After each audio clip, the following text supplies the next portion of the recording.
This is Trabr. We're creating the technology and the ecosystem for everything building. We're creating a market network which boasts a marketplace and a mobile-first, cloud-based suite of project control tools for builders, consumers, trades, suppliers, for everybody.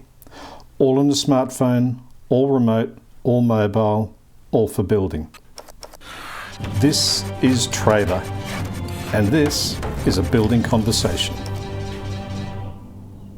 Good morning, this is Tony Huxley from Trabr Limited. I'm glad to be joining you today. Tony Rouady, General Manager of Network Building Supplies. G'day, Tony, how are you? Tony, I'm well. Excellent, good to hear. Thanks for joining us, I really appreciate you making the time. So you mentioned before when we were talking about cladding, you talked quite a bit about, let's say, the degree of hands-on research you did to satisfy yourself about product integrity and that whole suite of proposition.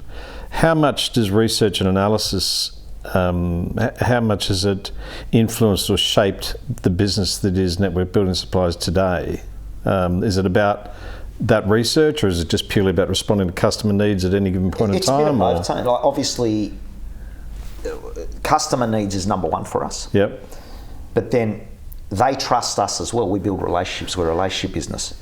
So if I order something off Network, I need to know that the product's suitable.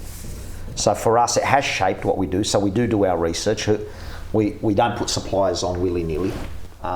We make sure they're well backed, they're innovative, they're a world leader or market leader is very important to us, because we're on, and not that any project's less important than the other, but we're on a lot of critical, maybe health jobs or, commercial jobs, multi-residential jobs, people's homes. It means a lot to us to make sure, we are about quality. I respect what the New South Wales government's doing now in terms of trying to change the market. Yeah. We don't want shoddy buildings. We don't want shoddy products. Yeah. So it's played a big part. So there's two answers. Yes, we respond to customer needs, but we don't just fulfill it with whatever gets a sale. Yeah. So we've got to be hand on heart. I've got to be happy that our kids and our friends and families' kids are all safe in the houses that are and the properties that are built with our products. Yeah. So it's very important to us. So yeah, the research plays a big part, Tony. But our business predominantly is a customer service business. So we're constantly moulding our business based on what our customer needs. That's why our opening hours 5 a.m. to 6 p.m. Yeah. 5 a.m. It's maybe earlier one day. The Sydney traffic is crazy. We're catering what the customers have told us they need. Yeah. When we were open at 6 a.m., we'd have people lined up. Really? So we'd ask the question, look, if we opened a bit, please open earlier. Okay, we'll do that, and we'll try it, and we did. And so we listened. Just still have a small queue at 5 a.m? No. Well, yes, actually. Yeah, really? There are still people that turn up at 10 to 5. So it may be 4:30 one day, who knows? But 6 p.m, and again, is late for a trade supplier like Absolutely, us. Yeah. And that's because, like I said, the segments we're in, Tony, critical things happen. And if they need stuff for 7 a.m. the next morning on site, I'm going to swing by and grab it, and, because I need these couple of components. My builder's just hit me with this. So those things help. And Saturday mornings for a trade supplier, 6 a.m, 5 a.m, to 11. Those things, all right, I need something Monday morning, I'll swing in. So generally trade-focused business like us haven't, but a lot. I notice a lot in this game are changing that way too, which I admire. We're here to service the customer. That's our job. Yeah. Well, so, without them, we don't exist. We don't exist. Yeah. So just on the issue of product and product suppliers, product manufacturers who you represent, distribute, wholesale or retail for, has the dynamic? I mean, the whole building space is changing, and it's changed a heck of a lot in the past few years. Has your relationships with those organisations changed a lot in the last sort of few years? Or? Look, it's enhanced. A lot of our supplier relationships, Tony, and our same as our customer relationships, we see them as long-term relationships. Yeah. We don't dump suppliers willy-nilly, and they're long-term partnerships. We work with them. If there's issues, we sit, we talk. But has it changed? I'd say it's only got better for most of them. Because good. We've learned each other well. We know, like any relationship, we believe in business has to be win-win. So it's important to us to understand what's important to our suppliers and our customers. But they've got a lot of them got better and better because they've got to know who we are.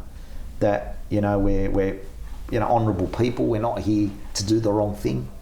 There's no intent to do the wrong thing.